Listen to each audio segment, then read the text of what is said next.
Hey there, StarCraft fans! It's Falcon Paladin coming at ya with yet another edition of StarCraft 2 Legacy of the Void.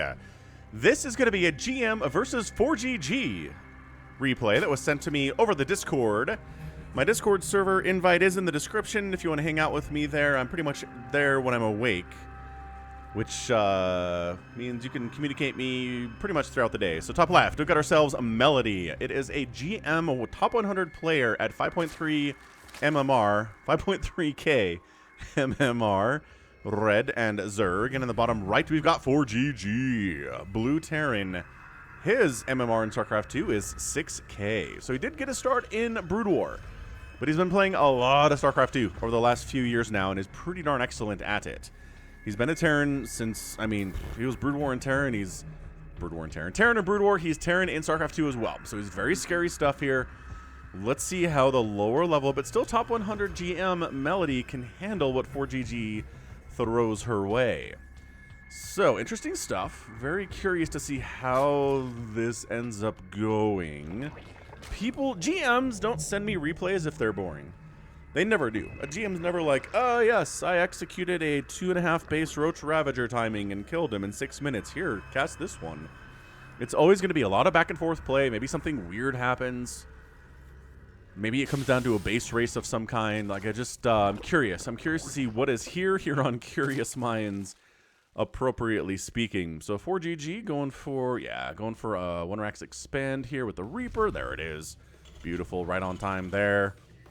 Looks like Melody, saving up some of the resources for the old Queens. Not going for a fast third, just pretty standard after the Queens play. And SCV scouting to make sure this wasn't a 12 pool. So, you know, taking Melody seriously, his ForGG. I mean, honestly, a professional, I don't know. I feel like I wouldn't blame a professional for not SCV scouting against a GM player who's not pro doing that. But, you know, 12 pools are annoying no matter what. I think that's the lesson to learn here. So this Reaper's name is Jango Fett Clone. With the constant death of Reapers and running out of reasons to jail people, Emperor Mengsk greenlit a program to fill out the ranks. Even as a child, the first member of the new clone army was a better soldier than any Reaper who came before. Then Mengsk learned that it would take 10 years for the clones to be fully grown, and the child clones were sent to the front lines instead. So this is a Jango Fett child clone from the Star Wars movies, which, you know, there's a bit of a generational split there, isn't it? As this Reaper has 0 kills, pretty good control here out of Melody, right? So my generation, I'm almost 40. I consider the first 3 Star Wars movies to be the Star Wars movies, right? And then the prequel trilogy rather, is just like, meh, whatever. Like, nothing about it. There are some amazing things in there. There's some really good stuff. I mean, obviously the Duel of the Fates fight with Obi-Wan and Qui-Gon versus Darth Maul is honestly maybe the technically best lightsaber fight in all of Star Wars. For live action especially. So I don't know. So that's a thing. But then nice snipe on that creep tumor. Oh, gets 2 creep tumors. ForGG, sick control here. 2 kills and their creep tumors, and Melody is sad about it. Understandably so. The creep's gonna be delayed. Brutal. Absolutely annoying stuff here. ForGG crying with Melody. Understands how it is. But then we have people that grew up when the prequel trilogy was happening. So these are people that were born in, you know, the late 90s into the early 2000s, and then they just grew up with the prequel trilogy, man. And that's their jam. They love those movies. They're their favorites. So, I don't know. There's a split, is what I'm saying. The sequel trilogy, I think, at least everybody who's an adult now is kind of split on that. And I'm assuming at some point we're going to get a bunch of people who were kids when the sequel trilogy came out that absolutely love it as adults. And I think the pattern here is probably related to nostalgia. Anywho, Overlords for Melody does scout in, sees what we're dealing with here, which is definitely gonna be barracks play. ForGG is well known for his mech. Really good mech player in Brood War, pretty good mech player in StarCraft 2 as well, but mech is just so non-viable these days at the higher levels of StarCraft 2 that I mean, even ForGG is pretty reluctant to do that. He's gonna land his third base down here at about 4.5 sub 5 minutes. What's Melody working on? Melody is doing +1/+1 for the Lings and the Ultras and the Banelings and getting a Baneling nest, and this is how I like to play. Honestly, against Terran, this is how you play. You get upgrades for your Lings, you get upgrades for your Banelings, little bit later on the lair than I would expect to be here, but Melody's at 44 workers. And Overlord snipe. I mean, that Viking's got 2 kills, which is 2 Overlords. Creep spread is got 3 creep queens. So Melody is determined to make up for the fact that these first 2 ones died. And she's doing a pretty fantastic job of it as well. Alright, so third base from ForGG is got some Hellions out, but really not committing to mech or anything. Way too many barracks in play, and only the 1 factory and additional barracks on the way. So 100 billion%. We're looking at Marines, Marauders, probably Widow Mines, Medevacs. That is the core of everything that Terran likes to do against Zerg these days. Melody getting a 4th base at about 5.5 minutes at this 11 o'clock-ish position here on Curious Minds, and a macro hatch in the main, which I really like too. I've started actually implementing macro hatches into my play, and it's fantastic. I can spend my money so much more easily, huh? Who knew? I mean, I did, obviously, but sometimes doing it is harder than being aware. Like, I've had people be like, so are you a GM in StarCraft? And I'm like, bah, no. Understanding how the game works and the timings and compositions and everything like that is a much easier task than doing it while someone's trying to kill you, right? Like, in a vacuum, and in a game where somebody's leaving me alone, I can max out on fully upgraded Ling Bane, Ultra, or like Hydra in about 9 minutes or so, which is pretty darn good. But man, that never happens. That never happens in 1v1s. You're just gonna get harassed, and it slows you down, and I can't handle that as easily, and everything falls apart, and I'm sad. Anyway, 4GG pushes in, kills some of the creep, which, again, we've established Melody is not happy when that happens. That other 2 are gonna get killed. The Queen tries to keep it alive. No, slow banelings off creep man, not gonna happen. 4GG pulling back. Third base happy, keep the pressure on the Zerg so that Lings and banelings aren't running into your third base. But base is alive. Again, I don't think 4GG knows this exists. He does not know it exists. Hydra's on the way. Love that stuff. Ooh, is Melody gonna bust out some of the lurker stuff? Oh, these 2 Murs are just getting targeted. Look at this. How many tumors has he killed today? Already 12. Already 12 in 7 minutes. Creep spread looking pretty good anyway. Melody is really devoted to this. If you have 3 creep queens, you can do a lot of creep. That is the professional analysis that I have for you today. So here we go. Hellions, Marines, tanks. Army Valley 57 to 48. Bailing speed is done, which is really useful for this kind of defense. Here for Melody, throwing up additional 8 Banelings. His her 1-1 is done. 4GG's 1-1 is done as well. So trying to push it back. If the tanks die, and they are, then this Marine group is a lot less effective against this Ling Bane Hydra stuff. Oh, he's not even microing. Okay, the Banelings show up and then he micros. So 4GG backing out, creating a 4th base on the slow ground, kind of outside of his natural. Between his surge, we can defend it. Maybe expanding up here too. This is a pretty good map for good games. Oh, and a Liberator. No, a Viking shows up. Is there a Liberator? No, it's just that one. Just that one Viking. Doesn't get that 3rd kill, tragically. And I think this is probably a time for Melody to expand again. Yep, probably over here. Excellent. This is good stuff out of Melody. 4GG. Losing the tanks. Not replacing them. Well, actually making 1. Going for some Liberators of 2 at a time, though. Getting 2-2 on the way for his infantry. 2-2 is almost done here from Melody. Lurker Den popping in. 4GG popping up additional barracks here at about 8 minutes.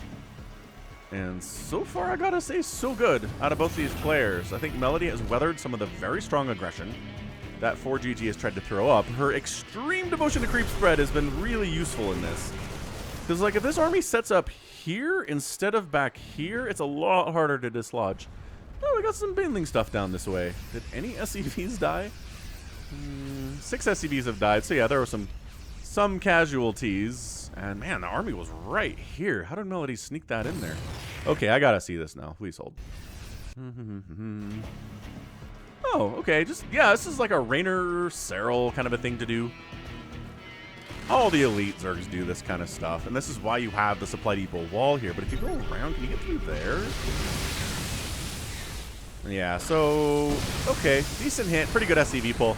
But I wonder if you go around the backside and through this gap, if you get way more damage. I suppose it's more time maybe for 4GG to see it coming and get the SCV pull out, but I don't know. So Ling Bane Hydra until the Lurker Den is done, and it's done. Production tab says we're not making any Lurkers. We're just sitting with Ling Bane Hydra for now. This base is in trouble. And this is full liftoff there. Up the high ground was a little bit dangerous for Terran too. but not afraid to do it. Melody's like, force the liftoff, that's fine. We did some damage to the command center. Creep spread is pushing out this way as well. Like I said, the 5th base at the 9 o'clock position is going very nicely. And there's your hive. Because if you're going lurkers, the upgrades are locked behind hive tech. So you have to go lurker den, infestation pit, hive upgrade. And then you can get seismic spines. Queens. Oh, Queen Spore combo. Liberator escapes into the dead airspace. Spore replants, but Liberator, it feels like maybe I was going to say, maybe more scouting than anything, but good positioning here. Oh yeah, look at that. The Queen just sort of gave up on the Liberator, assumed it was going to be fine. And, oh, the Queen and the Liberator kill each other at the same time. Melody going for another attack into the 3rd base, and ForGG's moving out, so this is a pretty good time for it. Yeah, this 3rd base could be in a lot of trouble, assuming ForGG's attack isn't big enough that Melody needs to bring the reinforcements in. Oh, that's not even a wall. That's not even a wall. Okay, so a lot of SCVs going down. Big clash here. Lurkers burrowing in. They don't have adaptive talent or the range upgrade. Nice concave, though. Lurkers are getting absolutely blitzed, though. Yeah. Without the range upgrade and the support of other stuff, the Lurkers just kind of get target fired and killed, but those ones don't get target fired. Some big-time spines are coming in. The 3rd base for ForGG is dead. Can Melody hang on? Bringing Lings and Veins back, forcing a pickup. Oh, Medevac's getting picked out of the sky there, too. Another Medevac dies, and 3rd base for ForGG is dead. He's down to 60 total workers to 81. Melody has not lost a base yet, and has effectively killed a base of ForGG. We're keeping that score. The Zerg player is way up. Going for adaptive talent. Seismic Spines is done. Adrenal's almost done, which is such an incredibly important upgrade. And trying... Adrenal's done. All right, so these Lings are way more effective than they were about 10 seconds ago. Even chasing off creep, Melody feels that confident. Although there's no Widow Mines. Dude, okay, so we're gonna, I don't know, somebody needs to keep a tally of the number of ZVTs I cast where the Terran just refuses to make Widow Mines and loses, versus the Terran making Widow Mines and winning. There's got to be a decent... Baneling probably should have just gone in, but... Chaotic control here. Lurker Hydra just horribly outnumbered in that position. I mean, already a lot of Lurkers have died. 6 total have gone down so far. And, I mean, she's had Lurker Tech for a minute now. So, it's tough. Tough keeping Lurkers alive. Although, they're taking Marines and Marauders with them, that's for sure. So, probably another base from Melody, I would say. But this is a difficult base, or difficult map to get another one on here. These are probably your best options, but they're really far away. And hard to defend and kind of easily accessible for GG to attack. Once again, Widow Mines. I'm not gonna... Okay, walks right into a bunch of spines there. And then Melody says, let's go! Chasing off creep. Not really a recommended maneuver here, but... Okay, this 3rd base is in trouble again. ForGG does have a 4th base up there on the right side. Dude, they're still mining. They are still mining here. Are we out of scans? Yeah, not really enough anti-air to kill this orbital, especially with siege tanks supporting it, but the lift on the 3rd base is a problem. This planetary is hugely oversaturated, or it was for a moment. Yeah, as those SCVs come back home to the 3rd. So it's 192 to 160 supply. Keep watching this production tab, hoping against hope we get Widow Mines, but usually if a Terran doesn't start with them, doesn't start making them in the first 10 minutes or so, they're just never going to really switch into them, which seems bad to me. Like, you have the tech for it. Got the factory, but I guess it's tech labbed instead of reactors. You can't make 2 at a time. Oh, this base going down would be huge. Look at covering, right? Covering the attack up here with the Lurkers, and even if they die, they buy time. Oh, yeah. That planetary down. So many SCVs dead. Melody putting in some absolute work here. 85 to 44 workers is not good for the Terran. And just burrowing in. Well, the Lurkers say if we're going to die, might as well throw some spines down. Oh, this is absolutely... Oh, the scan lasts just long enough. But the Lings with the Adrenal, the Banelings with the big-time attacks there, the +3 attack, the +3 armor. Melody is expanding to the bottom left here as well. ForGG's down, 179 to 135 supply. Melody pulling back, making some Corruptors with the newly created Spire, making additional Lurkers. Just needs some stronger anti-air to kill these Medevacs, because how many of them died? I guess 9 have died so far. pretty good if you don't have a Spire. I'm actually fairly impressed by that. Lurkers burrow in. Siege tanks dying. Oh my gosh, absolute crushing. And Melody gets the GG against ForGG in 14.5 minutes. An absolutely impressive display of macro, upgrade timings, expanding, aggression, never letting ForGG rest, and defending everything that ForGG threw at her for about 14 minutes. I'm sure that game felt a lot longer than it was when she was playing it. But man, 52 SCVs died, a whole planetary went down, 0 hatcheries, and only 4 drones died. I mean, that is so key. If you lose 4 drones and 0 hatcheries in 14 minutes, you are about 1,000 times better than if you lose, I don't know, 20 to 30 drones in the first 15 minutes and a couple hatches. It's just a completely different game. The Vipers in here with Blinding Cloud, we saw that too. Maybe abducting some of the medevacs into this Hydra ball. Surprising number of Hydras still. Still 11 Hydras with these 7 Lurkers. So an interesting balance here of Hydraling Bane instead of just Lurkerling Bane. Definitely wanted some of that anti-air to deal with the medevacs.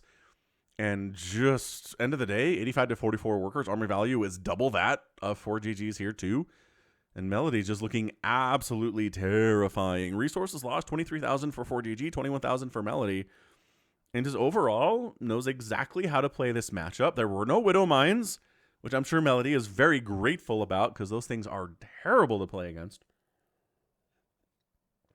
And that's it. And that is your game. So well done to Melody. I mean, taking down ForGG is no small feat. Might we see Melody start to compete in some of these North American professional level tournaments more and more often? Seems like, yeah, maybe we've got an upcoming Zerg player from NA here, folks. All right, well done. So GG, and that's going to be it from me. So this has been Falcon Paladin coming at you with yet another edition of StarCraft 2 Legacy of the Void and a GM versus Pro game. Go ahead, hit that like button, hit that subscribe if you like what you saw and what you heard today. You can also catch me on Twitter, Facebook, Patreon, and Twitch, all at /Falcon Paladin. And until next time, as always, thank you so much for watching, and you take care of yourself.